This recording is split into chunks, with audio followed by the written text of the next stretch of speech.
A Fulton County, Georgia judge released 3 portions of the special grand jury report relating to their criminal investigation into 2020 election conduct. The judge did not release the rest of the report, and specifically any portion of the report that mentioned the names of individuals who the special grand jury recommended be indicted for election interference to protect the due process rights of those named. Like the fascist, gaslighting, criminal maniac that he is, Donald Trump then falsely claimed that this somehow exonerated him. In other news regarding lying cowards, Mike Pence is on another self-flagellation tour with Mother, proclaiming he is going to fight the special counsel Jack Smith's subpoena of him into 2020 election interference because Pence believes that he really wasn't the vice president. He was the president of the Senate, so he was a senator. And he has this deep reverence for the speech and debate clause of the United States Constitution. And you see, that prevents him from telling the truth about what happened on January 6th. You see, folks, that's what's going on here. But undeterred, we learned that special counsel Jack Smith subpoenaed Mark Meadows back in January. It's not clear if Mark Meadows is cooperating and the subpoena is cover, or if Mark Meadows will have to show up before the grand jury kicking and screaming like the fascist traitor that he is. President Biden, meanwhile, remains on the offense against MAGA Republicans who want to cut your Social Security and cut your Medicare. President Biden continues his tour across the country, discussing his administration's achievements and how he wants to protect your rights, and highlighting the radical and disastrous anti-American policies of MAGA Republicans. MAGA Republicans like George Santos, the face of the MAGA Republicans in the House of Representatives, who had to barricade himself in his local district office today as he refused to speak with his constituents from Long Island who want him to resign like the rest of the nation. He hasn't even changed, by the way, the name from the former congressman who occupied that office. That is how incompetent these MAGA Republican is. And here's the thing. Today, Republicans, there's no shame at all because they're modeled after their cult leader, Donald Trump, right? There are no depths to their sick fascist depravity, right? The lower, more QAnon-esque you go, the more Donald Trump likes you, which is the only currency, apparently, of the deranged MAGA Republican bunch. Speaking of no shame, Nikki Haley announced she was running for the Republican nomination for president, which she will absolutely never win. But nonetheless, the MAGA Republican civil war for 2024 starts to really heat up. So buckle up, even if Nikki Haley opposes seatbelt laws.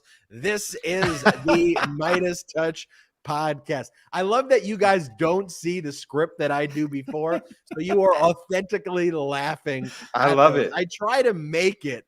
I try to go, what would the mighty love, and how do I make Brett and Jordy laugh when I do the intro? No, it's a work of art, Ben, and I got to commend you for it. Throwing in things like self-flagellation just to throw us off before the show starts. But the perfect description of these Ben is whipping himself. Ben just actually got an injury live on the show. Hurt himself. Live on the show. Ben just hurt his wrist, everybody. You saw it here. Self-flagellating. That's what happens. Self-flagellating. I have not self-flagellated in quite some time. It's been at least 24 hours, Ben. It's been at least 24 hours since but my it last seems like flagellation. These MAGA Republicans can't go more than 60 seconds without self-flagellating it, so it seems. And just day by day, the lies get more and more brazen, more pathetic, and it really makes you put kind of George Santos in a different perspective as like, is he really that different than the rest of them? Or is the entire party just different versions of George Santos being led by the biggest George Santos of them all, Donald J. Trump. Maybe the J in Donald Trump's mind stands for George. I think we could probably assume that for that Trump maybe he thinks that. He doesn't really know what the J stands for. Is the joke there, Jordy? But yeah, no, crazy times, lots of self-flagellation. Jordy, how you doing? You flagellating or what? Flagellating left and right these days, fellas. I saw it right before Jordy flagellated all morning. It was crazy. It was too much flagellation. The show's off to quite the start. I need a shower after the show. That's how much I've been flagellating lately.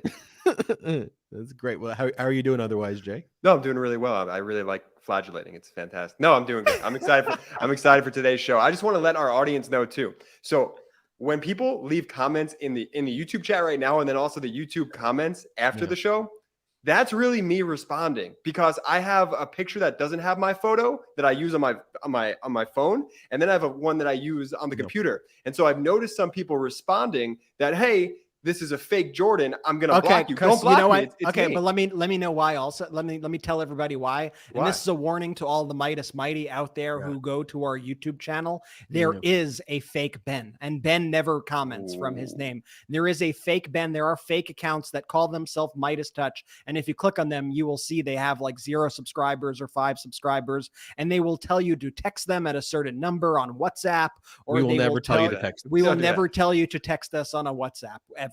And if you hear anything, you will hear it from us here on the show. Do not fall for it, because these people are YouTube scammers. They're out there. We've reported hundreds and hundreds of these accounts at this point. But unfortunately, there are people out there who are getting scammed by people pretending to be Ben, pretending to be Midas Touch. So be vigilant, be on the lookout. We will never ask you for that. But yes, when you see Jordy responding with his little cute remarks and cute quips or whatever, that's him. But like you said, we will never ask you to text a WhatsApp, to use a Telegram, none of that. Ben couldn't use any of those apps if he wanted to. Ben is great at making YouTube videos. That is his specialty. Anything above that is way too technological for the big bro.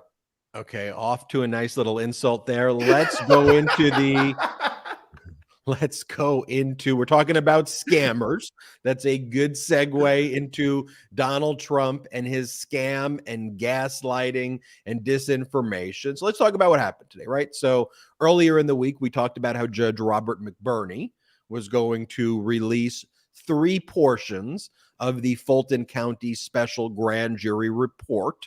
This would be the introduction, the conclusion, and Section 8. Section 8 just basically said that the special grand jury believed certain witnesses had lied under oath and that they should be criminally prosecuted for perjury, but it didn't list the names of those individuals. For those watching right now, this is Section 8 that was released. So these were not the important parts of the report. The important parts remain under seal. They remain redacted. They remain shielded from the public view, because Judge McBurney balanced the desire for public disclosure, which was important, against the due process rights and concerns for individuals who may be mentioned in the report, who the special grand jury may have recommended be indicted, including some individuals, and this was mentioned in McBurney's order, who did not appear before the special grand jury. For example, someone like Donald Trump, who's not specifically mentioned by name, but someone who did not appear before the grand jury. So Judge McBurney wanted to protect the due process rights, as did the district attorney, as did Fani Willis. And she was the one who recommended as well. Indictments are imminent. Do not release the names, because what could happen is that once we secure a conviction, somebody could go back and say, my due process rights were violated because the name was released before the indictment came out. That prejudiced and tainted these whole proceedings. Overturn my conviction. As much as we all would like to see those names right now, I think we all don't want the procedure to have any appearances of taint that could then make this overturned at a later time. We all want the process and procedure to proceed according to the way it's supposed to, without any kind of distractions and without people later saying they're going to try to overturn the convictions. So those three portions were released today. So I guess if you want to say, was there any new intriguing data that came in here? Well, we know that this panel, this special grand jury, which was comprised of 26 individuals, 3 of those were alternates, all unanimously held that there was no fraud capable of overturning the results of the 2020 election. That's a specific finding that was released publicly today, and it was found unanimously. So all 23 or all 26 looked at it and said the following: the grand jury heard extensive testimony on the subject of alleged election fraud from poll workers, investigators, technical experts, and state of Georgia employees and officials, as well as from persons still claiming that such fraud took place. That's probably referring to Giuliani. We find by a unanimous vote that no widespread fraud took place in the Georgia 2020 presidential election that could result in overturning that election. So that was a finding made by the special grand jury, which basically calls Donald Trump a liar. Can we all agree objectively that that is what this special grand jury, ruled? So before then turning to what Donald Trump wrote, or what Donald Trump's response to this was, Brett and Jordy, from your perspective, as, and this isn't an insult, but as non-lay persons, what was your reaction to the, as lay peoples, what was your reaction other than flagellating yourself? Yeah, well, first off, I think we have an alternate title for this episode, which is something like self-flagellation, taint, and massive dumps, which could sum up no one that will download that, so we will just that'll be our that won't be a popular title. Okay, I see now. But no, I mean, today I wasn't super shocked by anything we saw because Judge McBurney basically laid out exactly what we were going to see today. None of it was actually a surprise. And even that conclusion that they came to, that, okay, so now we're finding out that we're conclusive on this. We're 100% sure there was no fraud in the 2020 election in Georgia. Same time, I'm like, great to see that on paper. On the other hand, I'm also like, well, duh. Like, yeah. We freaking knew that already. Like, we all knew that. I'm glad you figured that out. But this is still important in the fact-finding process and in the eventual indictments. And so we have now, they heard from, I believe it was like 75 witnesses. 75 people came in there, and you had people like John Eastman, Lindsey Graham, Rudy Giuliani, Mike Flynn, and others testifying in this case. And we also learned that big piece of information, which once again, we had learned days prior from Judge McBurney, that there is evidence that there were witnesses who, at least one or maybe more, who likely perjured themselves. So that right there is a big deal. We just don't know what's in the rest. We don't know what the rest of the testimony is, but that's a big deal right there. But in terms of learning a lot from these small portions that were released, I don't think we've learned all that much today. I think we basically learned it all when Judge McBurney laid out the grounds for releasing portions.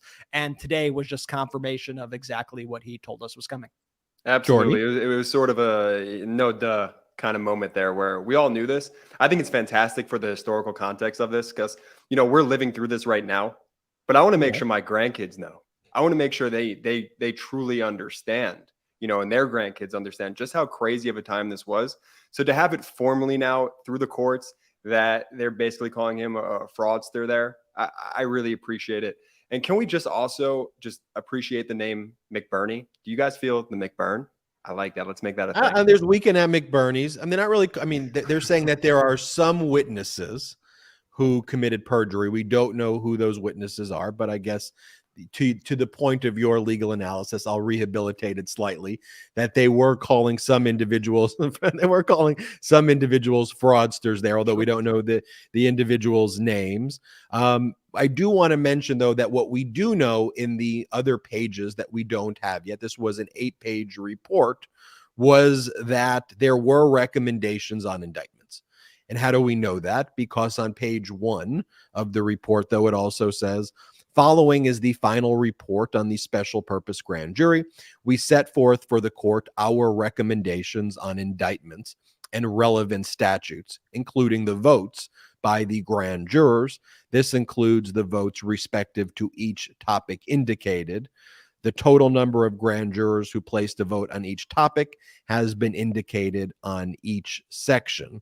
And so there are recommendations for indictments. And we do know as well that to be the case, because if there weren't, those sections would be released publicly. It's to protect the due process. So all of that shows. Ironically, to protect people potentially like Donald Trump. And we should just be very clear that in terms of this, Donald Trump was not named, and that's for a reason, as Ben explained.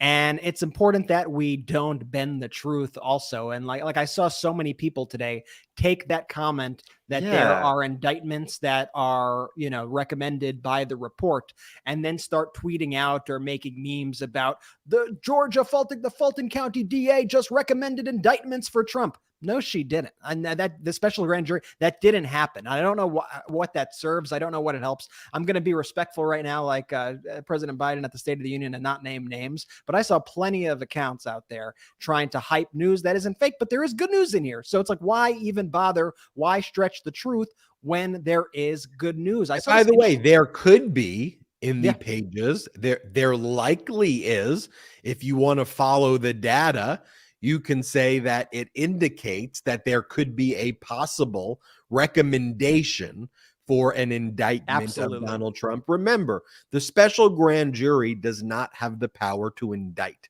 They have the power to recommend indictments to another grand jury that would actually have the power to indict. So there could probably be in here a recommendation to indict Donald Trump, including others, but we don't know that to be the case.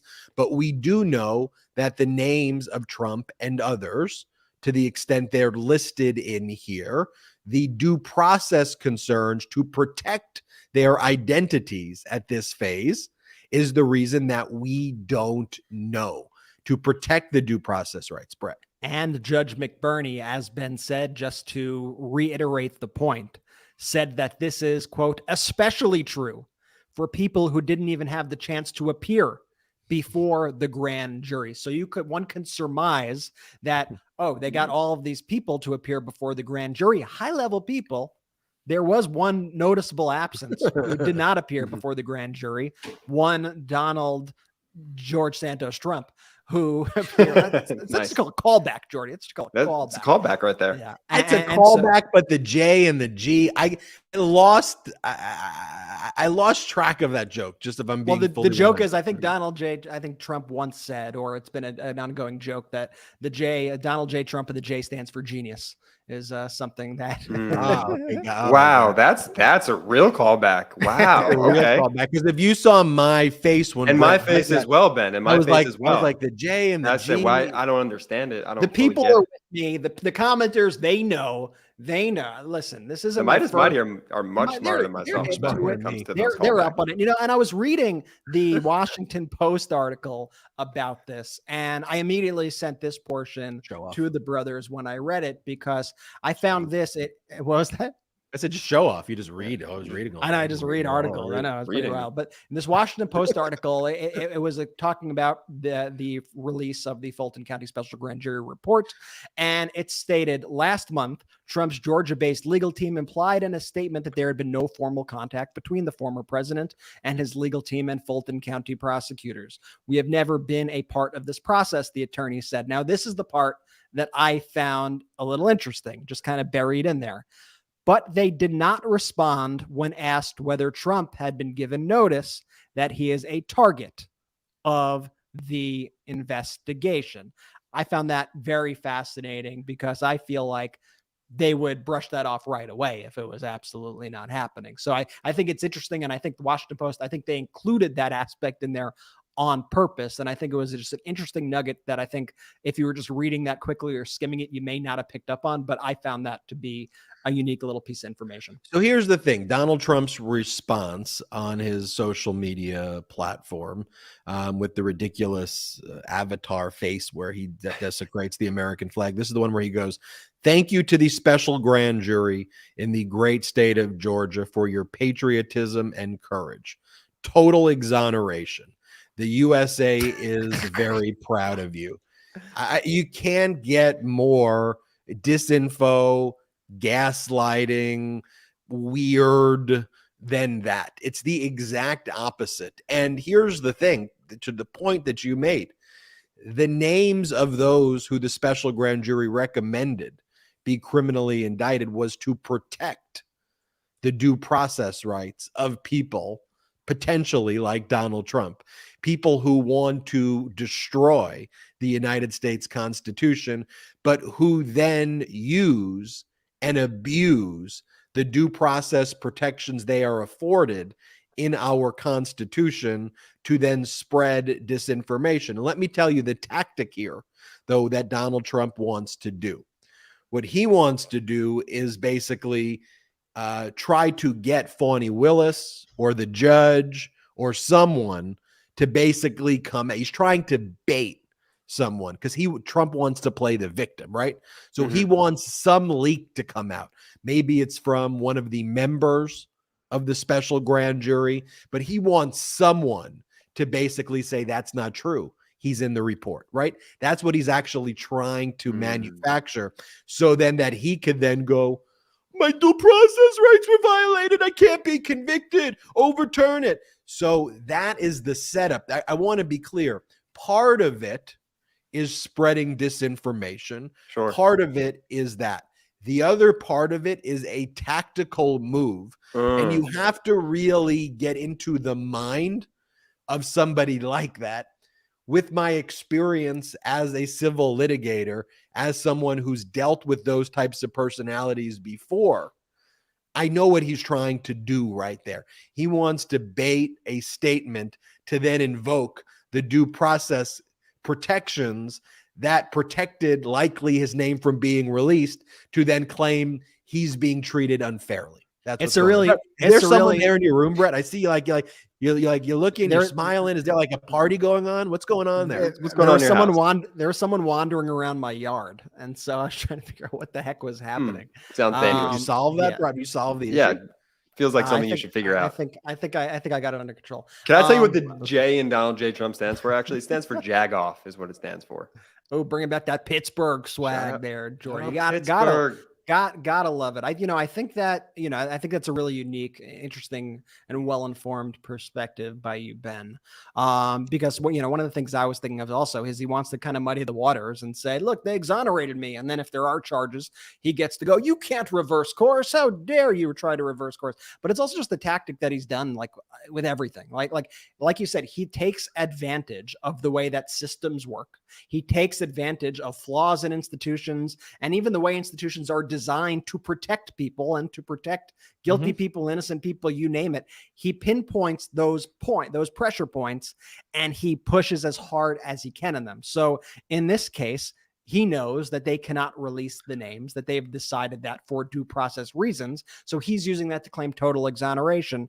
And we've seen this time and time again from Trump on nearly every issue. I mean, we've seen it both from him and we've seen it from his henchmen, like people like former Attorney General Bill Barr, who really took on this role for himself with the Mueller report and released a report claiming that, misrepresenting the entire report, claiming that Trump was exonerated. Trump claimed he was exonerated. They did this big PR push. And guess what? The report actually never said that whatsoever. But at that time, he was able to set the stage publicly, which a lot of news networks shamefully ran with. And of course, the Trump cult ran with. And then by the time the actual Mueller report was released, people were like, oh no, they kind of found some serious issues here that were at play, but Trump had already set the stage at that point. So you have Trump trying to do the same thing, kind of being his own henchman, his own Bill Barr, trying to spread this disinfo. And it's so pathetic. The lies are so egregious. I mean, like I said before, this is just as bad or worse than anything George Santos has said. I mean, this is some real brazen just atrocious lying, and anybody who goes along with it should just feel ashamed, just absolutely ashamed of themselves. I mean, give me a break. And Ben, let me talk more about that tactic that you so artfully detailed right there. I think this tactic that Trump is doing would have worked for him, say in 2016 or 2018 or even 2019. But just like the Republican Party, how their playbook is just so overplayed. Everyone knows what they're going to go to. Everyone knows their next move.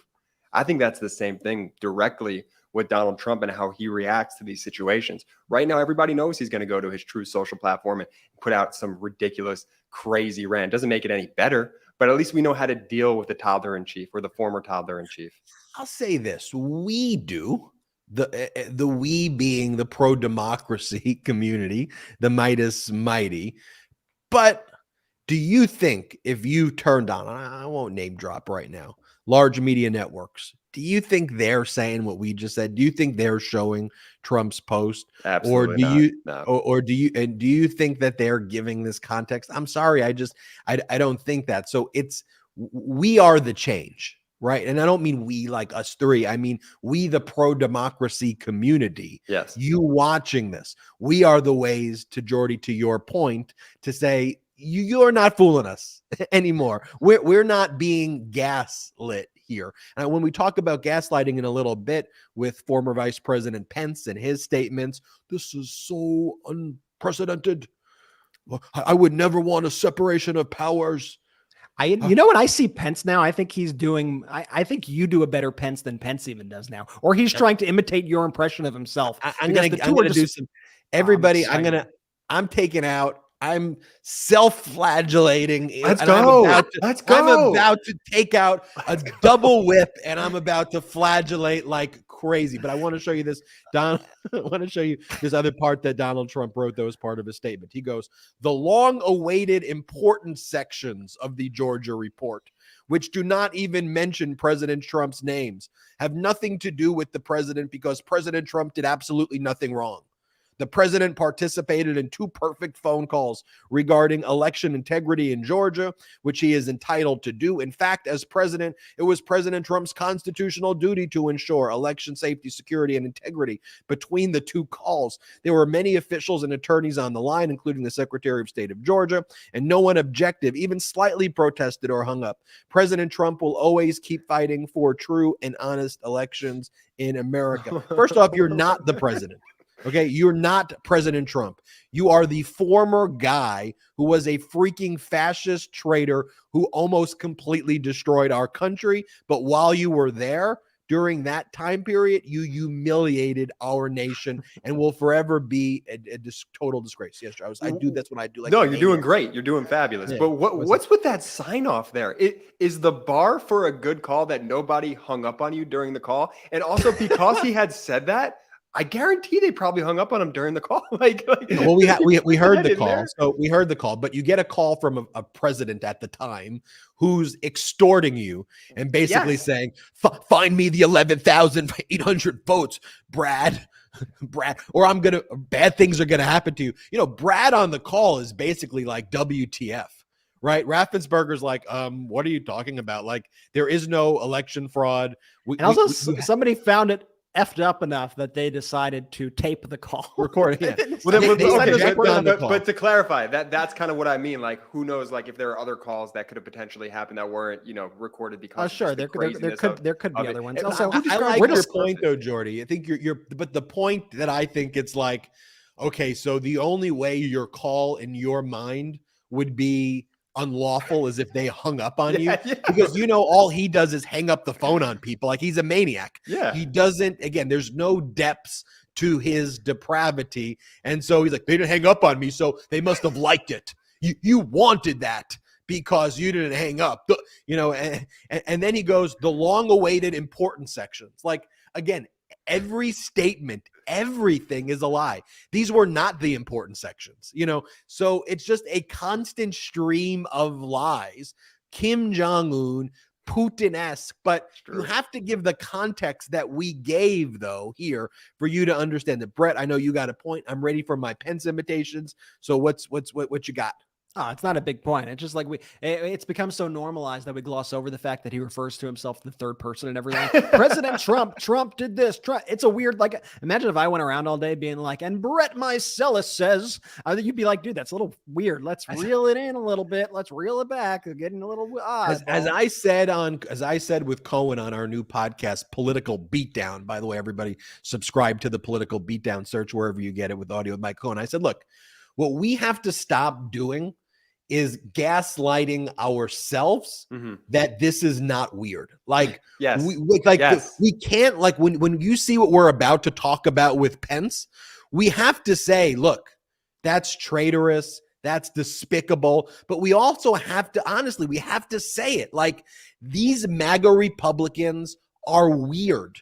They are weirdos. They are strange people. They are not normal.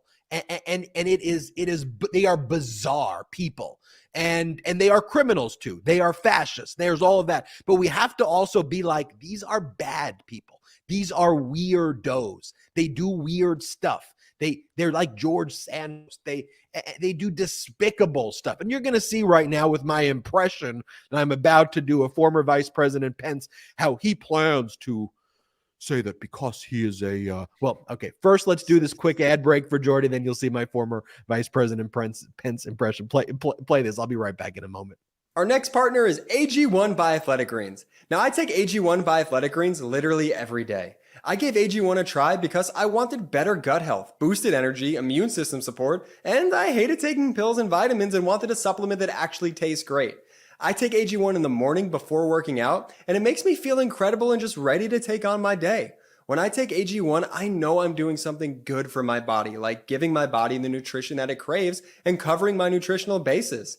I've tried a ton of different supplements out there, but this is different, and the ingredients are super high quality.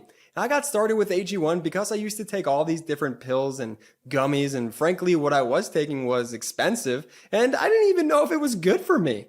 But with AG1 by Athletic Greens, I know that what I'm consuming has the best ingredients and also tastes delicious. AG1 makes it easier for you to take the highest quality supplements, period. When I started my AG1 journey, very quickly I noticed that it helps me with, improved overall digestion, my energy levels were up, and just overall I was feeling great. It's just 1 scoop of powder mixed with water once a day, and it's a seamless and easy daily habit to maintain. The Midas Mighty asks me all the time, Jordy, how do you have so much energy to do these ad reads? Well, if I could only pick one thing, it's AG1 by Athletic Greens. Just 1 daily serving covers my day's nutritional basis and supports my long-term gut health with 75 high-quality vitamins, minerals, and whole food sourced ingredients. I can't think of another daily routine that pays off as well as AG1, which is why I trust the product so much. If you're looking for a simpler and cost-effective supplement routine, Athletic Greens is giving you a free 1-year supply of vitamin D and 5 free travel packs with your first purchase. Go to athleticgreens.com/Midas. That's athleticgreens.com/Midas. Check it out. And now back to the video. So you see. Well, you want to? I was about to get into it, Brett. I know. Go for it. Brett Meiselas approves of that ad, Jordy. Brett Meiselas approves. Ben, Mike Pence. What do you have to say? So you see, I am first and foremost a Christian. Second, I'm a conservative, and third, I'm a Republican. So, no matter what you do to me, you want to kill me, you want to behead me, you want to behead my family. Once I know you are a Republican, I'm going to campaign for you. Just say you're a Republican. My Christian faith is such that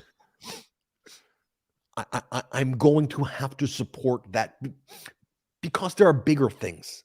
And the stakes couldn't be higher.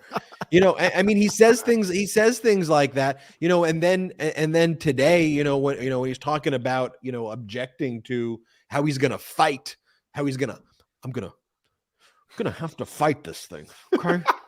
I like what you do with your lips. The lips make the impression. Because this is truly an unprecedented situation that in our democracy, we would have somebody get subpoenaed to have to testify about an insurrection, a former vice president who was the target of an assassination attempt. You do realize how important the separation of powers is. Okay, so let's do this.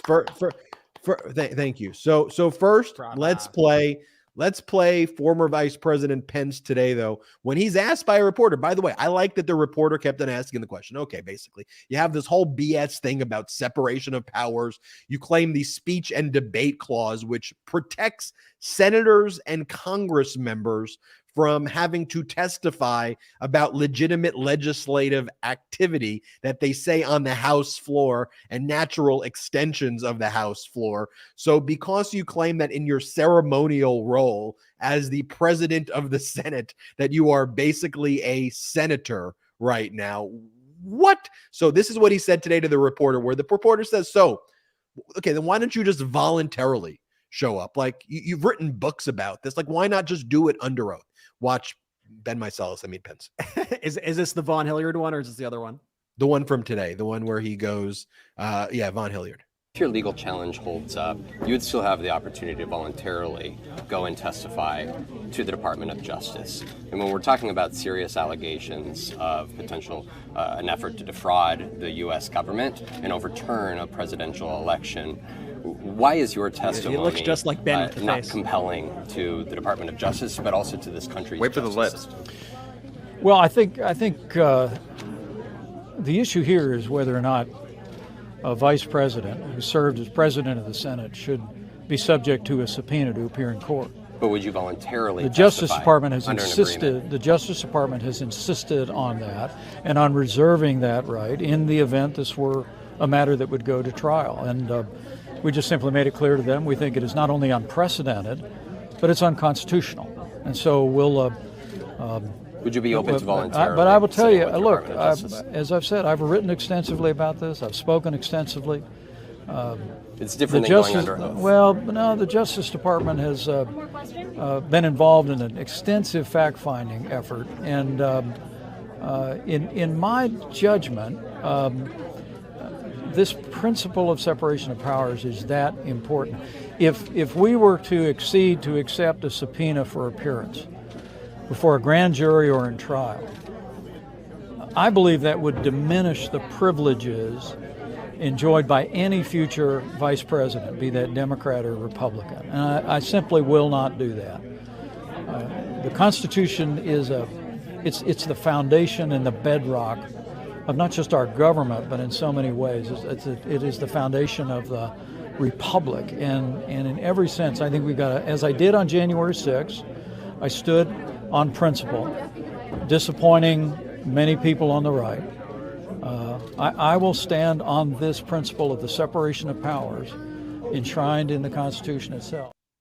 Well, in my judgment, the principle of separation of powers is just that important. I may have disappointed many members of the right, people who are conservative, who don't want to conserve our Constitution, the people who wanted to kill me. I may have made them slightly perturbed that I would follow the law and not engage in the coup. They're slightly disappointed with my conduct. I'm sorry. I'm sorry to them. But the foundational principle here, embedded in the Constitution, is such that what precedent would this set? How about the precedent where someone tries to overthrow our democracy, that you testify so that our democracy can be preserved, that the Constitution can continue to exist? Here, I just got to show you. Here's the other clip where he does this routine where they're like, they ask him like when he's going to sell his book, they're like, so why are you supporting people who like wanted to kill you? Like they wanted to kill you. And then he does I'm a Christian, I'm a conservative, and third, I am a Republican. It's like, okay, you didn't say you're an American, because your behavior is anti-American. Here, play this clip. Talking about the 2022 election, and I think that your analysis is one that is generally accurate, that the candidates who were hung up on the election lies of 2020 of 2020 did not fare as well in 2022 as the ones who stepped forward and talked about the future. I was, and I know you know Look better at than this anyone guy. in a bad way what those election lies can mean in terms of crowds being What's he incited. looking at? I was surprised to see you campaigning for Don Baldock in New Hampshire and Blake Masters in Arizona, who were two people who lied about the election, who defeated, one could argue, better candidates in the Republican primaries, who were future-leaning candidates.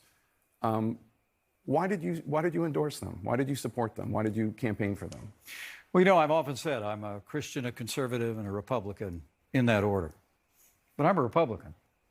And once Republican primary voters had chosen their nominees, I went out and traveled to 35 states over the last year and a half to see if we could elect a Republican majority in the House and Senate, elect Republican governors all across the country.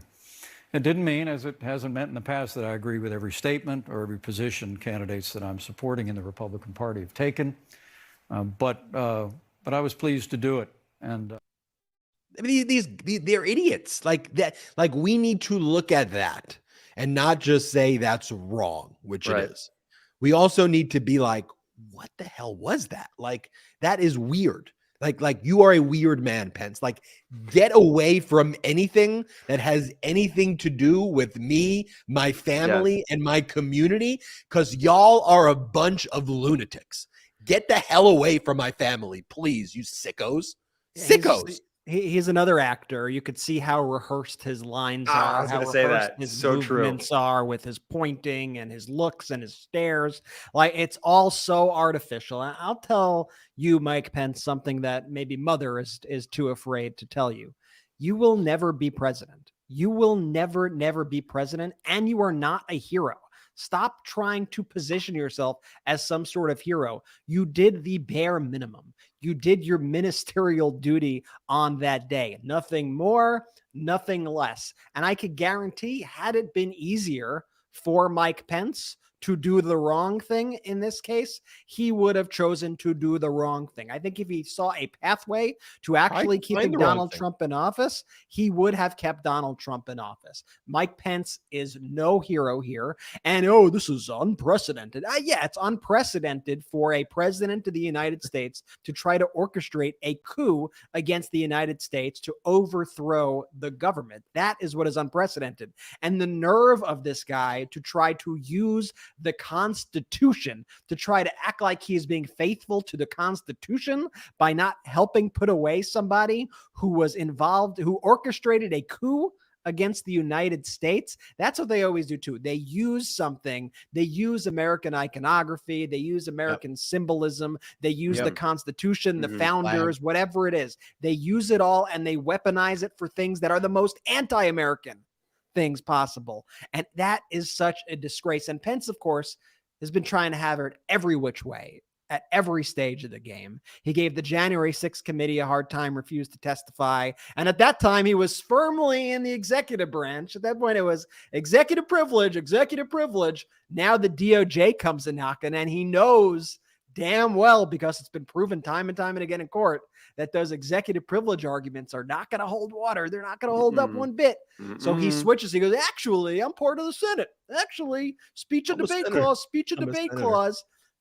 First of all, even if you narrow down on the speech and debate clause, I got to admit, it's an interesting argument to make, like legally. Never been made before. It's an interesting argument to put forward. I will give him that. He found an interesting argument. But the speech and debate clause pretty specifically refers to senators and representatives. And even if you get past that, it also notes exceptions to it, which may not be as easy from the executive privilege exceptions, the crime fraud exception, but it does note exceptions for, they list treason, felony, breach of the peace. And you could kind of argue that this is kind of involving all three of those things. And if not all three, at least one or two of them. And so I don't see how he has any leg to stand on here. Here's the thing, Brett, I'll toss it to Jordy in a second. Just so that the doctrine, there was a case called U.S. versus Gravel a former senator, talking about the extension of the speech and debate clause. It also does apply to legislative aides and people who work for members of Congress and members of the Senate. But with the Gravel case in the United States Supreme Court says it has to be legitimate legislative activity. And so you may remember our analysis that we did about Lindsey Graham, who tried to use the speech and debate clause not to appear before the Fulton County grand jury. You see how the episode kind of comes full circle. And there he was allowed to be questioned on subjects that were not legitimate legislative activity. So statements that were made to the press. And so, for example, here, if I'm Jack Smith, I'm saying, look, I'm going to question Pence on things he wrote in the book. I think Jack Smith's team smarter than me, and they know that. But in case they don't, that's one of the exceptions in Gravel. Statements made to the press. So I'd say we're just going to question you on statements made in the book. Other things like crimes and criminality and campaigning. So I would just say, look, you may have an argument, Pence, even though you shouldn't, that on January 6th itself, for the time you are presiding in your ceremonial role, that may be covered. But everything else regarding election interference should not be covered. That's probably, if I was on Jack Smith's team, one of the arguments I would make. Even if you found it applies to this narrow piece of time when he's acting in that capacity. But otherwise, it doesn't. And then in any event, I would then argue that the statements to the press that he's made, and he admits that he made, is not covered at all by the speech and debate clause per the Gravel case. Ben, that was awesome, man. So a couple things here. Going to be way less educational for our audience than Ben's beautiful breakdown right there. Do you guys remember Vembots from Austin Powers? So yeah. Mike Pence is like a fascist robot. The man's moves are so mechanical and bizarre. And I'm talking about specifically here. Well, both clips were quite weird, truly. But the Tapper clip specifically, I hope that our audio audience could actually go to the YouTube and watch that clip live, because to Brett's point, he's an actor trying to hit his marks, but he's like a second delayed on everything from his finger points to his head tilts. You just know he rehearsed those lines over and over again in a mirror, rather than just being honest with the American people. And that's ultimately where all of this comes down to, is just the lack of honesty. It's a quality and trait that just does not exist in these MAGA Republicans, because all they want to do is destroy. They don't care about the country. In both of those clips, Mike Pence plugged his book twice. Like that's awful. That should make every American pissed off. And that's what we always talk about too. Like, all they do, they don't really want to lead at all. They want to be podcasters. They want to sell books. They want to do all that other stuff because they're like a bunch of failed actors and actresses, right? Like they all have that Kimberly Guilfoyle, desperately needing attention. Look at me, watch me dance on the stage. Just some like weird stuff. Again, that's why it's like, I don't want to be gaslit. Like, this is weird. Don't treat that media as normal, like, discourse. Like, we're not going to be doing that here. Okay, so just subpoenas. Let's talk about special counsel Jack Smith subpoenaing Mark Meadows. We learned that a subpoena was issued back in January for Meadows. Again, we don't have much more information there. There's been some speculation. Has Meadows been cooperating or not?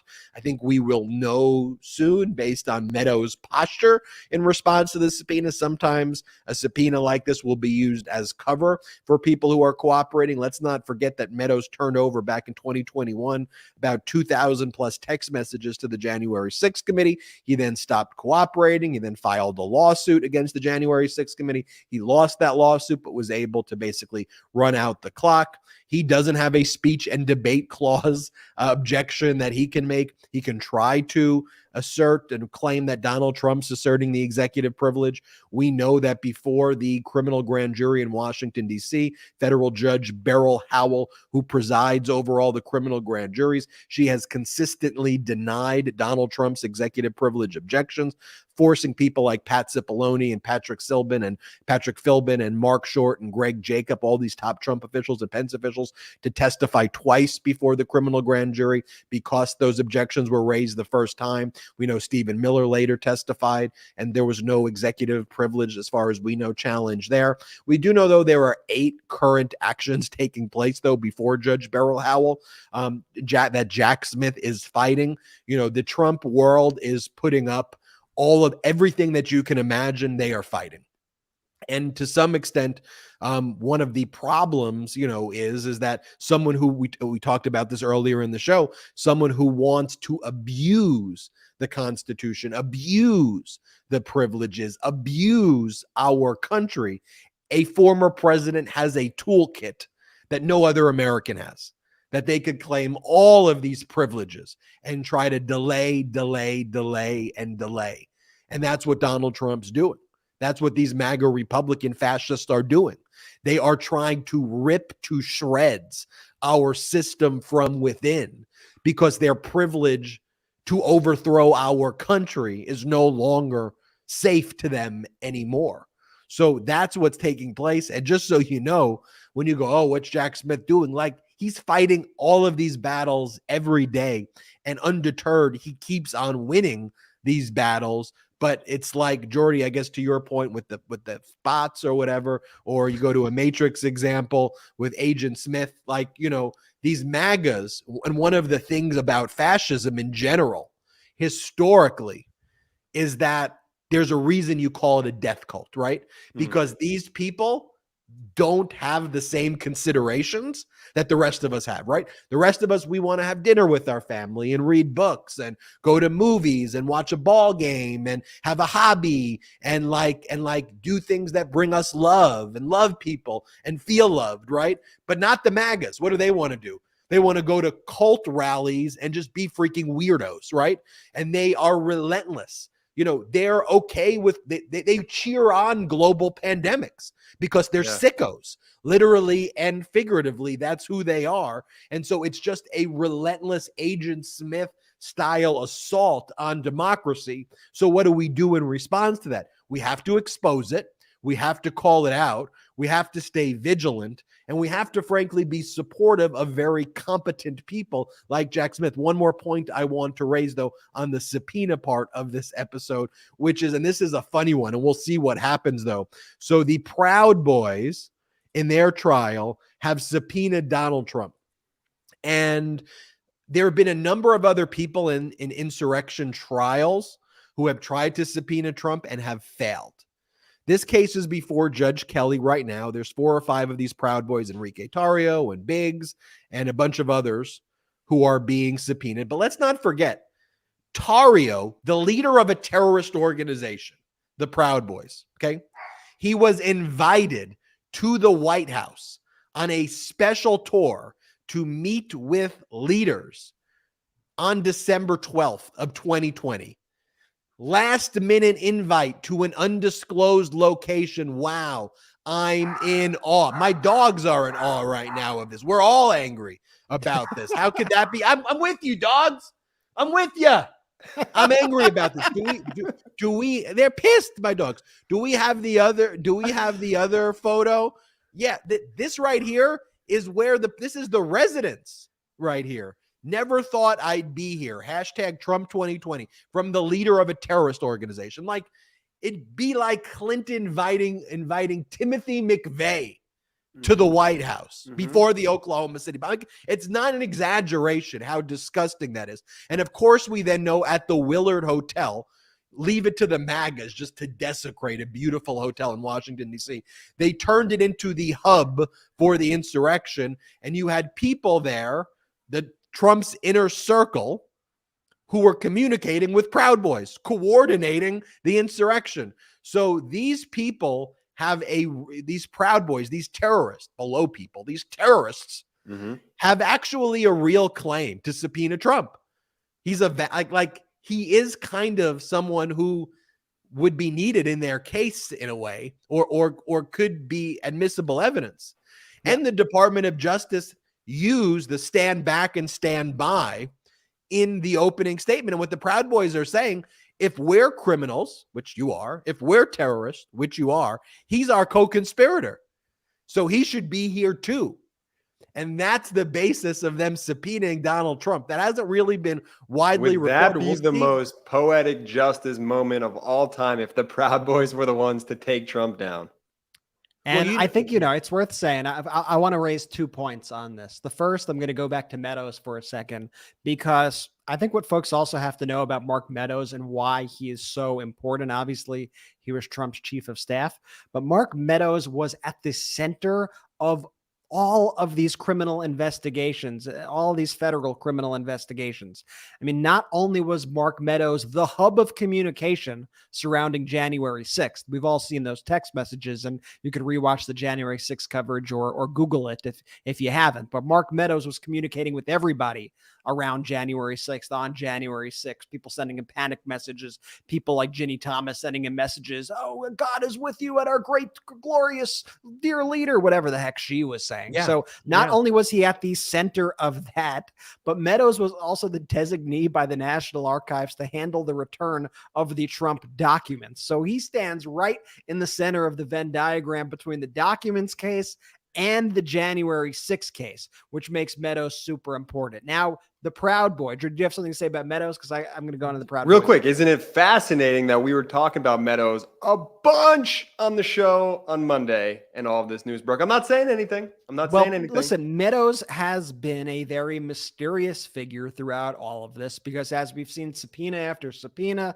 as we've heard about grand jury testimony, as we've seen people go on television, as we've seen people make statements, one person has remained mysteriously silent through it all, and that has been Mark Meadows. And a lot of the actions, a lot of the information, Ben brought his doggy out, which is so he doesn't look as enraged now at MAGA, but you're now, soothing him. You're soothing him with pro-democracy.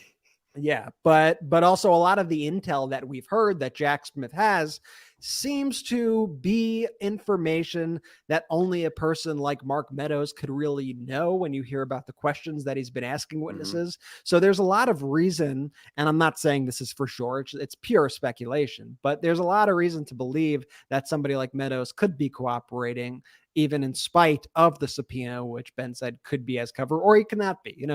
It's pure 100% speculation. On the Proud Boys, it's not only Trump also, the Proud Boys are deeply embedded in the Republican Party.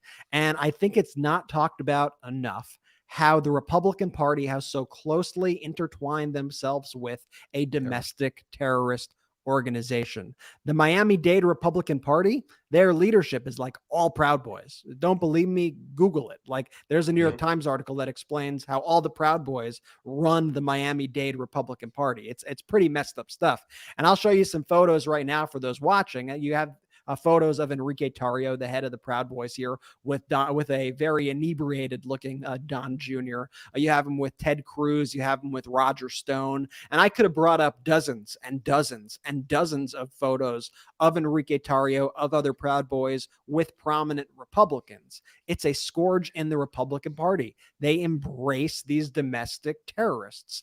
And that is horrifying to me. This should be the easiest of it all. No, I'm not going to associate myself with domestic terrorist groups and their leaders. That should be an easy thing, but these Republicans don't. I'll show you another picture just to show how deep it goes. This is Enrique Tarrio with Don Jr. and Kimberly Guilfoyle from November of 2019.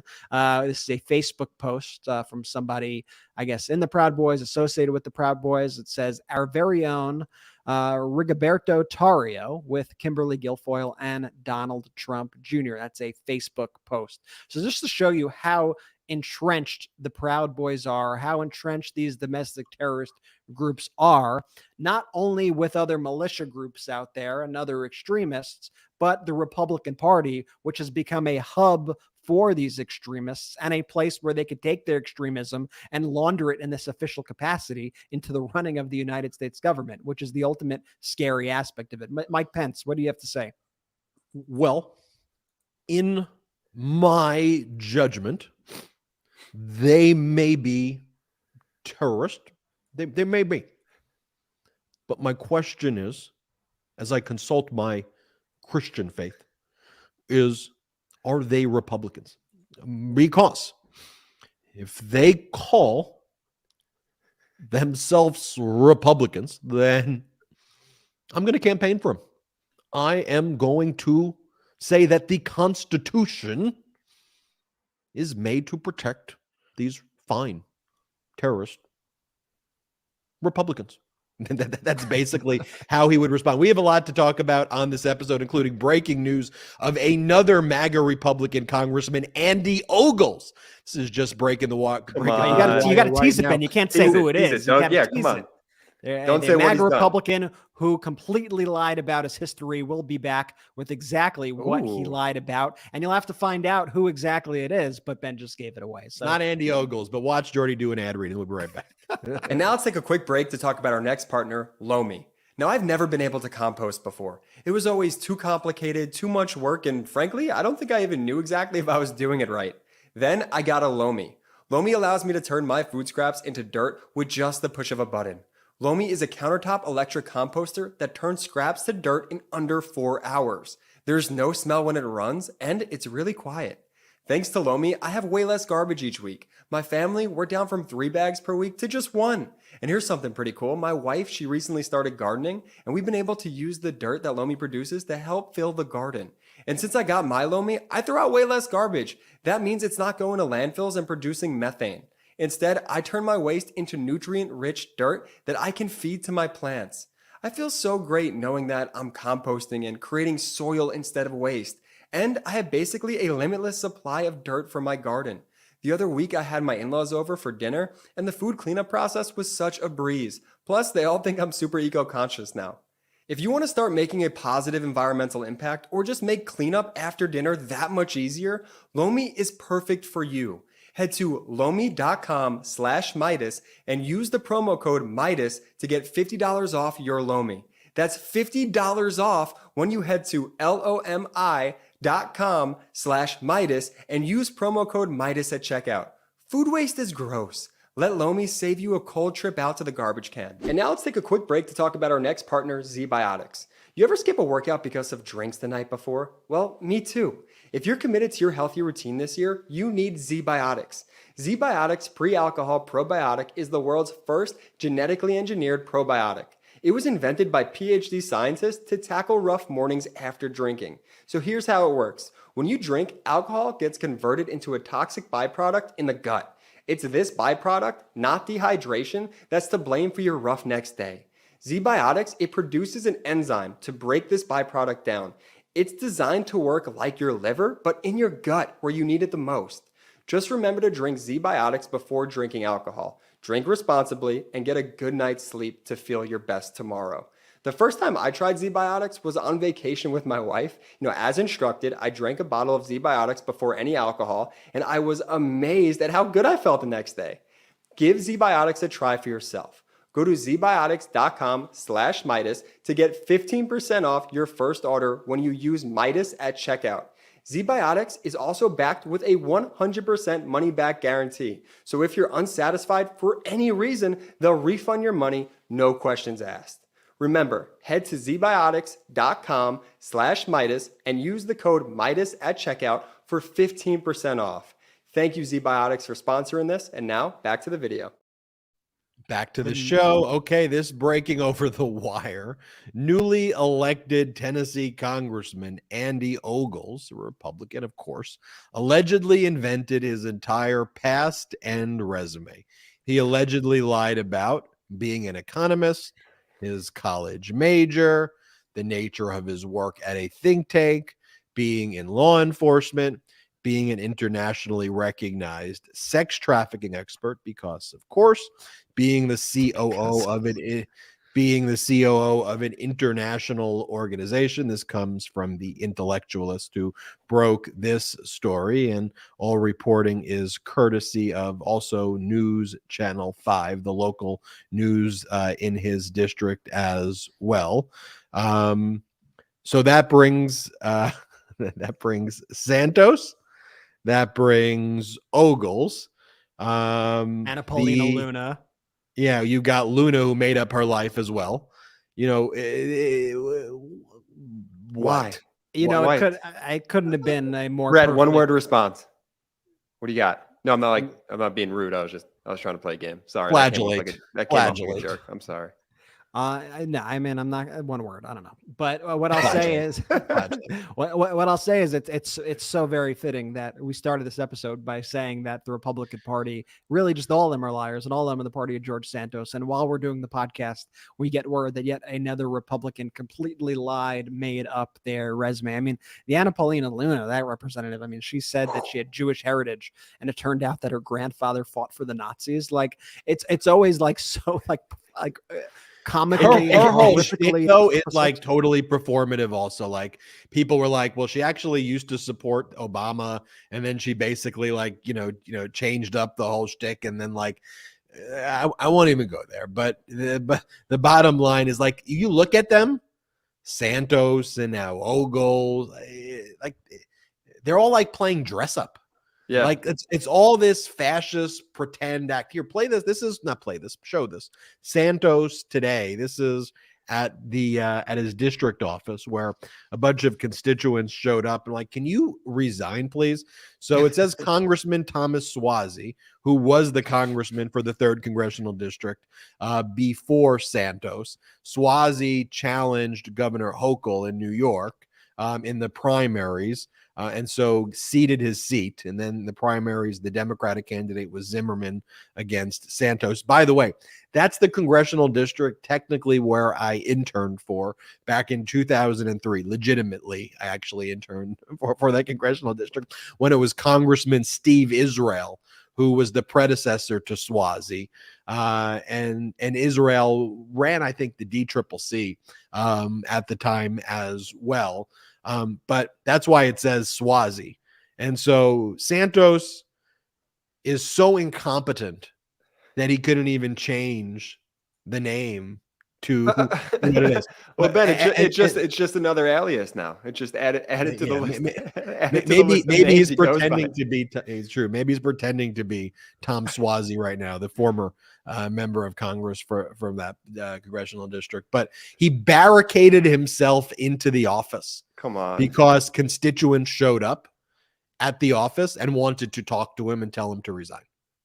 Just think about that. He posts all these, tweets and messages and press releases like, "I will never leave. You'll never get me." It's just like, how pathetic are we that we're in a place right now that somebody like George Santos, who is such an obvious fraud, who's lied about everything, that not only is he not resigning, but like you have people like Kevin McCarthy who are appeasing everything he does, applying zero pressure, initially put him on very important committees that have control over your lives. You have him pitching bills with none other than Marjorie Taylor Greene. It's absolutely insane. Now him and Marjorie Taylor Greene, I don't even know if you saw this, are like pitching a bill together to ban books in classrooms. Like you can't make this up. They're pitching a caricatures book. Marjorie Taylor Greene and George Santos have teamed up. This is true.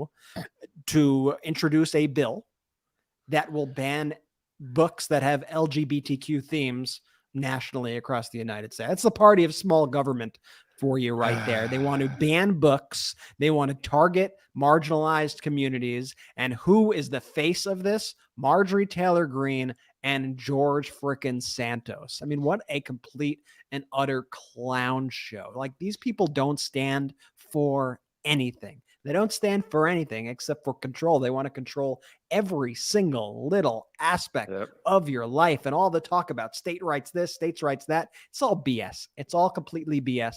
It's all a ruse for them to try to push forward really unpopular things that they want to do, really horrific things that they want to do. Well, you know what it's like, Brett? Here's a perfect example, right? When we said Pence, right? The way he pivots to, okay, well, actually, the real constitutional issue here is actually the speech and debate clause. That's what we need to care about. And that's the same thing when their states' rights is a pivot because it's a convenient way for them to wear it on certain occasions, shield their fascism and say, oh, well, we're fiscal conservatives, we're for small government, except when they want big government to control your lives, right? That's what they want. But you go back to the roots of it, Brett, too. And this was so interesting when Nikki Haley announced her, it's like the most disastrous announcement ever. You know, when Nikki Haley announced that she was running for the Republican nominee, it's like, okay, you're definitely going to lose. And then you have to do this weird dance because you stand for nothing right now other than you have to be in the cult of Donald Trump. So you can't criticize Trump if you're a MAGA Republican running, right? You can't say that he was bad. So you have to both go on and praise him while he then denigrates you and says all of these things about you. It's a one-way street. Yeah. It's a one-way street. So you can't criticize him if you're a MAGA Republican because you have to be in the cult because you're so fearful and he's going to send a mean post. But then he's like really? Like that's like that's what you're afraid about? He's good. Can we play a portion of Nikki Haley's announcement video? I cut my favorite parts. Okay. Let's play it. It's just so insane. We'll talk about it after. The railroad tracks divided the town by race. I was the proud daughter of Indian immigrants. Not black, not white. I was different. But my mom would always say your job is not to focus on the differences, but the similarities. And my parents reminded me and my siblings every day how blessed we were to live in America. Some look at our past as evidence that America's founding principles are bad. They say the promise of freedom is just made up. Some think our ideas are not just wrong, but racist and evil. Nothing could be further from the truth. I have seen evil. In China, they commit genocide. In Iran, they murder their own people for challenging the government. And when a woman tells you about watching soldiers throw her baby into a fire, it puts things in perspective. You should know this about me. I don't put up with bullies. And when you kick back, it hurts them more if you're wearing heels. I'm Nikki Haley, and I'm running for president. There's so much there. I mean, first of all, she got laughed at in the United Nations. Remember her speech where she's raising her hands? She cut out the part where literally every nation laughed at her. They laughed at her. They laughed at her off the stage. That's how humiliating she was. And that sounds like, remember the C-Spot Run books or like Goodnight Moon? It's like C-Spot Run, C-Spot Jump, C-Spot. And it's like, what in the world is that? So of course, Donald Trump. Let's break down her pitch for the presidency. It's America is not a racist country is kind of her whole conceit.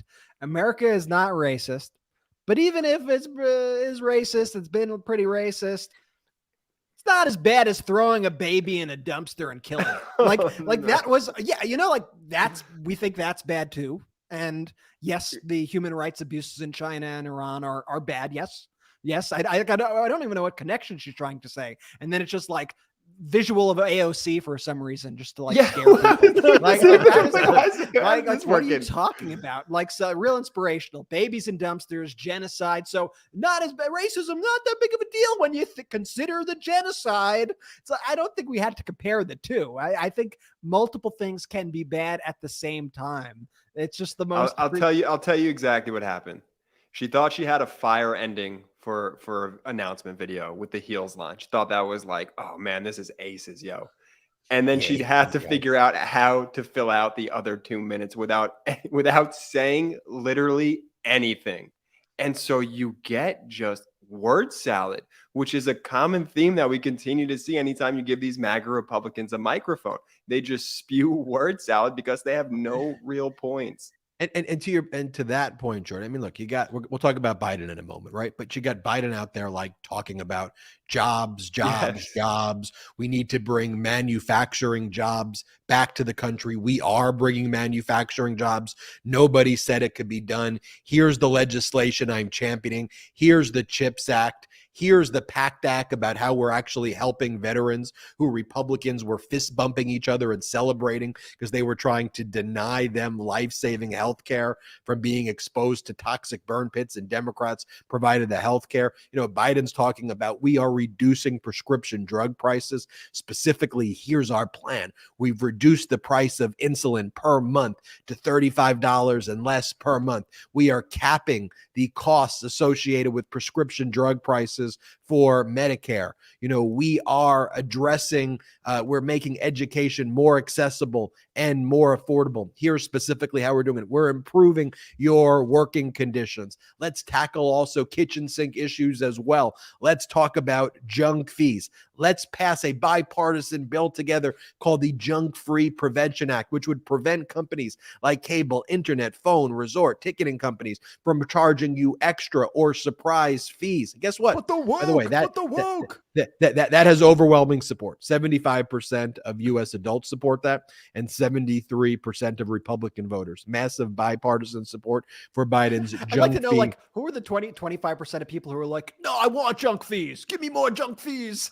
I'll tell you what, they're the people who actually sit at the heads And of those give me companies COVID. or have the relationships with those companies where they get the kickbacks to their campaigns. That's who the 25% are. Money. I mean, Brett, does that shock you? I mean, you got 25% of the Republicans. We've learned that there's about 25 to 30% who will be on the wrong side of just about every single issue. I also find it ironic. Dude, Brett, you have 25% of the population, these MAGA Republicans, they will literally snort COVID like cocaine. Yeah, no, I agree, or at least some ivermectin or something like that. But you have the Republicans who are the first to go, oh, these Democrats and their identity politics. Oh, look at them.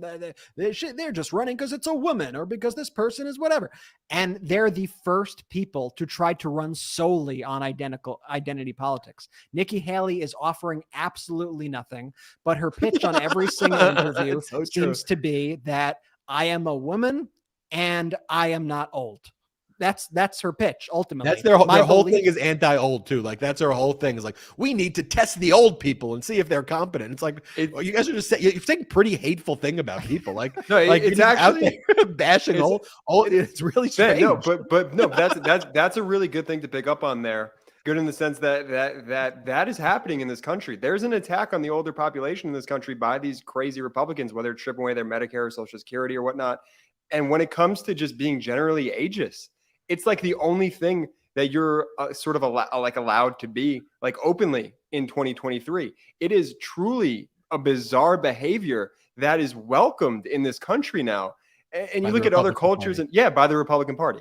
You look at other cultures, how they treat, their elderly, how they treat people, with wisdom of how they lived and how you can learn from things that they've done and accomplished and be better, for that. And MAGA Republicans in this country treat the elderly folks like shit. I like that. Also, one of her ideas was like, we need to test all of our politicians with a competency test, mental competency test after the age of 75. Of course, Donald Trump is 76. So everyone's like, you mean like Trump? Like you want to test Trump? And then she's like, oh no, I think actually he would pass it with glowing colors, Donald Trump. He'd be great at the competency test. When we talk about these weirdos, can we just reflect on again, though, that he was bragging in the 2020 election that he got man, woman, children, elephant, right? Like he went on. You can't even get it right, Ben. So maybe he should be bragging because clearly you can't figure it out. Man, woman, bird, like what? Person, and so, women, but here's the thing, man, and there are videos there's videos of Nikki Haley that surfaced from like 2010 where she was like calling for secession. We don't have to play all that. I mean, it's what a hard play. I think we should play it. It's bizarre.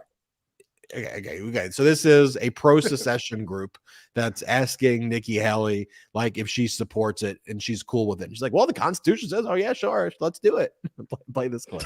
Do you believe that the states of the United States have the right to secede from the Union? I think that they do. I mean, the Constitution says that. If it became an issue where the state of South Carolina needed to secede from the Union, would you support it? I'm one of those people that doesn't think it's going to get to that point. And let me tell you why. While we are seeing all of this federal intrusion come into our states, the way I will handle it is I'm going to get a coalition of governors together.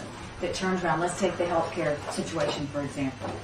I'm going to get a coalition of governors that turns around and goes to Washington and says, this is what you can do and this is what you can't do. We are this many governors. We represent this many people in this many states. Rather than mandating healthcare on us, this is what we want to do. Rather than mandating healthcare on us. Think about also what she's talking about seceding over.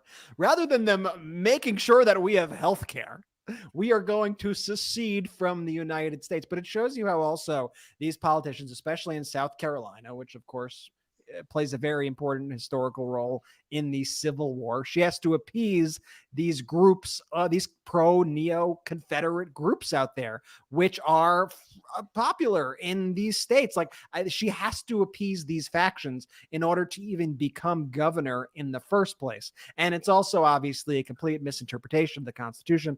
We fought a whole war over this. There's a court case, Texas v. White, which settled this, that it's unconstitutional to secede from the United States of America. It's something that has been litigated also, so it's just complete BS. But the fact that she even has to appease these people just shows how malleable she is. And I think she would also have, though, positive things to run on in this regard, but she is so afraid to do it because it wouldn't help her in a Republican primary, which is completely just, it just shows you how deranged this Republican Party is, that these are negative things. But she actually, when there was a racist shooting in South Carolina, she actually stood up and she got rid of the Confederate flag from the state capitol. You won't see her run on that because that won't help her in a Republican primary, and she will have people attacking her for that action, ironically. But you see how she's in every different position of every single issue, whether it's Trump, whether it's the Confederate flag, whether it's the Confederacy as a whole. She's a chameleon, and she's going to blend to whatever the audience before her is and whatever she thinks is going to get her the most expedient path to power, to the governor's office, to the White House, whatever it is. That's who she'll just blend in with whatever's going on. This is why everyone needs to subscribe to our YouTube channel right now, and they need to subscribe to the audio of the Midas Touch podcast as well, because I can't wait to cover these primary Republican debates. Can you imagine when you've got Nikki Haley and Sununu, and you've got Trump, and you've got DeSantis on stage together, right? And they are going to be accusing each other of doing things that should be fairly normal as negative things, like you supported vaccines. I never supported the vaccines. What are you talking about? It's so true. I would never support the vaccines. You said that COVID was a real thing. I would never say that. Everybody knows it's the Jewish space laser. You wasted money on testing. Yeah. You said they would go and Trump will go. So you go. He supported testing. He supported getting people tested, and then you'll have DeSantis go with the same hands. I would never support the testing in the free state of Florida. I was against testing. You go through all these issues. Who supporting the Confederate flag, whether they were political prisoners or not, the insurrectionists. You're going to go through all of these issues, and it's going to be pure insanity. But Ben, can I tell you though, honestly, that's also what scares me. Not the insanity, because I think the insanity will repulse people, but this is what scares me, is that the Republican Party learned 0 lessons from 2016. They learned 0 lessons from 2020. And if they showed a backbone and stood up to somebody like Donald Trump and didn't cower, then we wouldn't be where we are as a country right now. The Republican Party would probably be in better shape. We'd have a lot more normalcy. The government would function in better shape. But instead, they have decided at every turn that they were going to appease this madman, and they've given him so much power. And still, in all these Nikki Haley interviews that you see, in all the interviews of all these people who want to run for president, they go, how are you different than Donald Trump? What makes you, he's great. He's a great guy. I love Trump. Great guy. If you have that attitude, and then Trump is like, you corrupted it. Like, Trump doesn't care. He's going to mudsling at you, and you're too afraid to even talk back to him. And we're going to have this cycle again where you're going to have these weak, cowardly Republicans who are too afraid to stand up to Trump, and there's going to be a lot of them, so they're going to dilute the whole candidate pool. And unfortunately, what you're going to happen is you're going to have a lane for somebody like Donald Trump, who does have a small but consolidated base of support. You're going to have somebody like that have the potential to still be a viable nominee in the party, because the other half of the party, or the other 3/4, whatever it is, of nominees will refuse to get out of their own way, unite, and go to bat for American democracy. They will refuse. They do not have their bone in their body, and they are going to watch Trump trounce all over them again, just like what happened in 2016. And that's my fear, because they are a weak party with zero backbone. Zero. Brett, you just put that perfectly. I want to build on that. They haven't learned anything also. I know you're talking about the general elections in 16 and 20, but they also haven't learned anything from this last midterm election cycle, as they continue to attack Social Security and Medicare and ban books and put out statements like Gen Z shouldn't be voting. It's utterly bizarre. And I think the litmus test to prove if you are a Republican in 2023 and 2024, they're going to ask save this clip. They're going to ask each of the folks on stage during these primaries, they're going to say, do you believe the January 6th insurrection? Do you believe those folks are political prisoners? They're going to use the word insurrection, Jordy. You just gave them too much credit by even using that word. When Antifa stormed the Capitol on January 6th, and then they arrested MAGA people for some reason who happened to be, I got to even phrase it like just. Here's the thing, Brett, too. So I'll give you just an example, like from the Dominion lawsuit against Fox, right? So Sidney Powell, who was in Trump's inner circle, right? She explained that the way she got her information is from a source, and that source explained that she gets all of her information for experiencing something, quote, like time travel in a semi-conscious state, allowing her to, quote, see what others don't see and hear what others don't hear. And she received her messages from, quote, the wind. But Maria Bartiromo read Powell's email from her source, and Dominion has the evidence that who the source is, that they got the information from the wind. And Fox read the email and responded to Sidney Powell, saying that what she shared was very important information. And so you also have this disinformation chamber that is part of the crisis here. But what I like that President Biden is doing, though, is he's taking the message to the people. And one of the things that we always thought here at the Midas Touch Network, too, is that Rick Scott is really one of the faces of the MAGA Republican Party. I mean, he is the leader of the Senate committee, that ran their campaigns. And he is someone who wants to cut Social Security. He said that. And I love that President Biden, though, is really highlighting this, this creep, Rick Scott. And again, we're talking about the MAGA frauds. Rick Scott settled the largest Medicare fraud case in history. Rick Scott got all of his money, and he pled the fifth in it, from basically defrauding the government to the tune of to billions of dollars. And he got $100 million plus golden parachute. This is the person who's like leading the Republican senatorial campaign, and their money like all went missing. You pick the guy who defrauded everybody, who was basically a Ponzi schemer to run, and he is the face. I mean, and they all look like villains. So play this clip, though, of Biden basically explaining that Rick Scott seems a bit confused here. Play this clip from. By the way, we're on the topic of Medicare. The distinguished senator, and I shouldn't be smart guy, Senator Rick Scott from Florida, who is responsible for getting Republicans elected to the Senate, is a little bit in hot water right now. Because his plan is to sunset Medicare and Social Security. Well, meaning if you don't reauthorize them every 5 years, they go out of existence. Sunset them. They'll go away. As I said in the State of the Union, if anyone tries to get rid of Social Security or Medicare, I will veto it.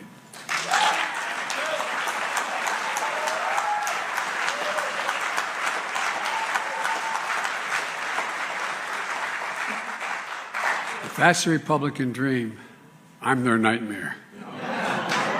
Look, folks, You saw when I said that on the floor, maybe if you saw it, you saw when I said that on the floor, I said, no, liar, liar. I said, that means you're not going to cut Medicare or Social Security? And they all stood up and started to clap. I said, well, we got to settle then. Remember? No, seriously. Well, it's all on film. Let's see who votes to cut it. Look, and here's Rick Scott's response to this. He says that because I'm cutting prescription drug costs, that means I'm cutting Medicare. Where's he been? I think he's a little confused. That's vintage Biden. And awesome. Yeah, awesome. You know, President Biden has a real way of really, how do you put it? I don't know, kindly insulting somebody. Like he's got a way of digging somebody, and like you don't even know it's a dig till he finishes, and you're like, oh my God, you just like my friend on the other side of the aisle. You know, my esteemed colleague. It's really, really, really good stuff, and it's important to draw that contrast. And I like that when Biden draws the contrast, that he also pretty clearly states not just this is any senator, which would be a big deal in and of itself, but that this was the guy responsible for electing other senators to the Republican Party. This guy was the head of that. He was the head of the NRSC, the National Republican Senatorial Committee, the top. This is the guy who Republicans entrusted in that role. This is a guy with lots of power in the party.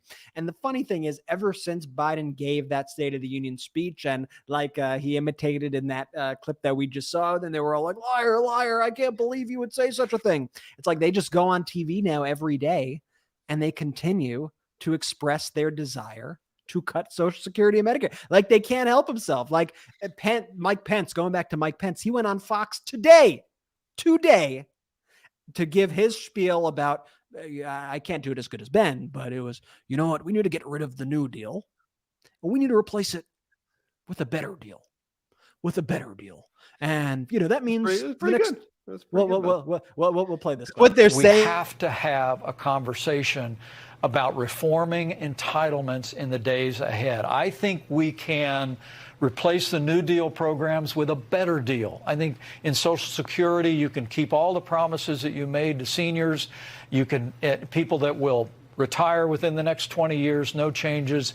But to give options to younger Americans to invest a portion of their Social Security in a private savings account and get a better deal, I think is an idea whose time will come. Do you think there's an appetite for that? Well, let's give your money to people like Rick Scott. That's basically what he's saying. Even Fox all the time, whenever they come on and say things like that, even Fox, like, are you sure? You really you don't want to take that back? You're gonna, okay. You're right. They did try and give him out. Money, just to be clear. They want to take your money that's supposed to go to Social Security, and they want to give that money to people like Rick Scott and Donald Trump and private business so that they could basically steal it. that to them is a bright idea. Like that's what he's saying there. No, I like Social Security. Like, let's keep it. Like, let's preserve it and protect it. Like, please. And you're right, Brett. They keep on challenging it. One of the things I like too, because you released one on Midas, and then Biden released the mashup as well. Let's be clear. Biden referenced Brett's video in that speech. He was referring to the video that Brett made. The Mike Lee video. You know, I definitely the Mike Lee video got like millions and millions and millions of views that we put out. Like hundreds across TikTok, across Facebook, across Instagram, across Twitter, like everywhere. Legendary Brett. Yeah, legendary. Classic Brett. Super Saiyan Brett. Classic Brett. And it's been a big video now that you see President Biden out there using to also highlight classic Midas Brett. Yeah. And so we'll play this. And we've played this on the show before, but like it couldn't be any clear, like their language could not be any clearer with how super genius classic Brett. Vintage Brett. And here's super not genius. Big brain Brett. Mike Lee expressing Brett. Smartest brother Brett. Okay. Favorite brother Brett. Stop it. Let me play the clip. This is Mike Lee saying the reason why he wants to become a senator. This is it. This is the reason he wants to become a senator. The reason. is because he wants I wonder to what he cut got on his Social Security SATs. He's a Medicare. genius. Yeah, Brett's his part of his brother. Is there a side text going on with these jokes? What's happening? Here's Mike Lee. There's a senator named Mike Lee. They played a video. I'm here right now to tell you one thing that you probably haven't ever heard from a politician. It will be my objective to phase out Social Security, to pull it up by the roots and get rid of it. Here, here. Sounds pretty clear to me. How about you? But they sure didn't like me calling them on it. It's very clear. You're a genius. I'm gonna take Social Security out back. I'm gonna kill it. It's like, oh, we get it. We get it. We like, Yeah. I mean, he couldn't have put in clearer terms how much he hated Social Security, the Republicans, and then they're like, "Oh my God, why would Biden say that I said the thing that I actually said?" Oh, and it's like we have like. But that's it, Ben. That's it. It's the fake outrage. That's what it is that we always talk about. And it was so beautifully and artfully captured in those videos. Oh, my goodness. And you know what, though? What I do feel, though, and no help to large media networks. No help. But no help. It's really a new day, though. It's a new Democratic Party that really is reflective of a pro-democracy coalition. At this point, that's punching back, right? You got Hakeem Jeffries, who I feel like is the quarterback, messaging incredibly well. And that messaging is pervading throughout the party. And I think you've got this pro-democracy community right now, too, which I'm proud if the Midas Touch Network has played a small part in inspiring. I am so humbled to even be a part of that. But to see the messaging and the action coalesce together and calling traitors, calling fascists, calling weirdos, calling out MAGA Republicans for who they are. MAGA Republicans don't know how to respond to this, right? And this is what's needed right now. This is how you have to fight for democracy, with intelligence, with passion, with decency, with humanity, and you have to be relentless about it. You have to be obsessive about it, because the MAGA Republican fascists, they are as well with the opposite, with their hate, with their lies, with their disinformation. And there was so much of a period of time where they were just getting away with it and no one was calling them out.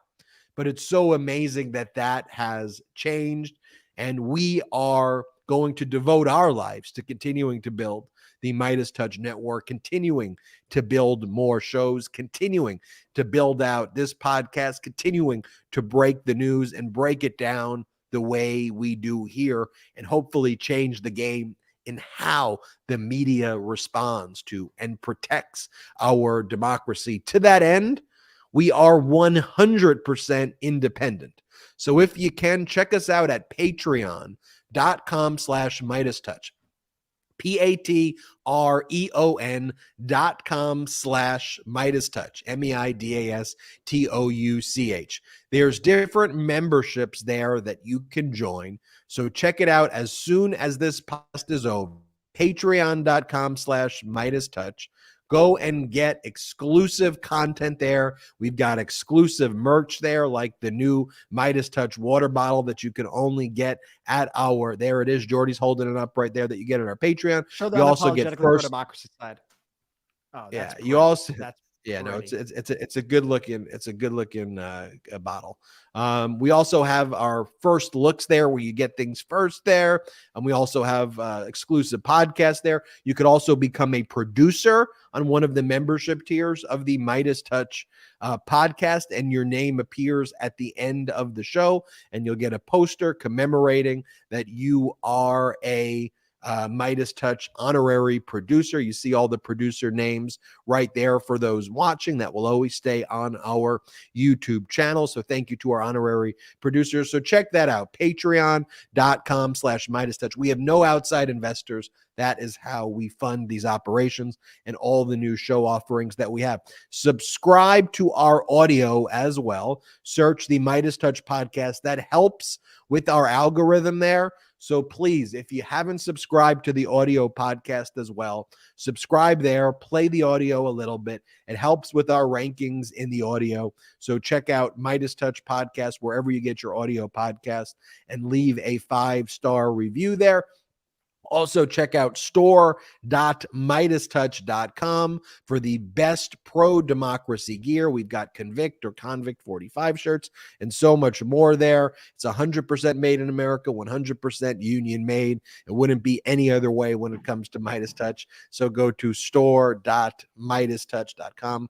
We're showing the I Read Banned book shirt, the Make Attorneys Get Attorneys hat, and so much more. So check that out.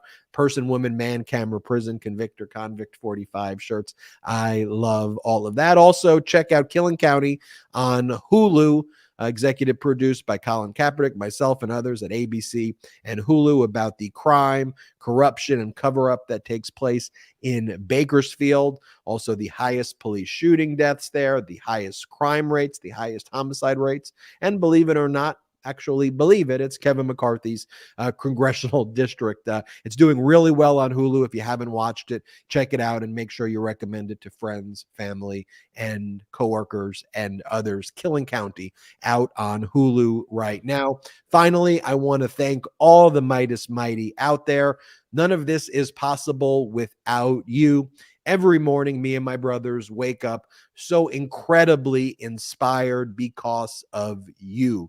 You give us that jet fuel to continue working countless hours in protection of our democracy, because we know that you're fighting for our democracy each and every day. So to all of you, thank you so much. We so appreciate everything, and we will continue to be your messengers and to honor the hard work you put in to protect our democracy each and every day. Thank you all for watching this episode of the Midas Touch podcast. Jordy, I will let you take it from here.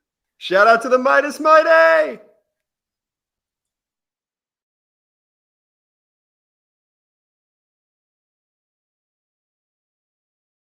The best part of waking up? MAGA tears in my cup. Check out the new MAGA Tears mug, available now at store.midastouch.com. That's store.midastouch.com. It's 100% union made right here in the USA.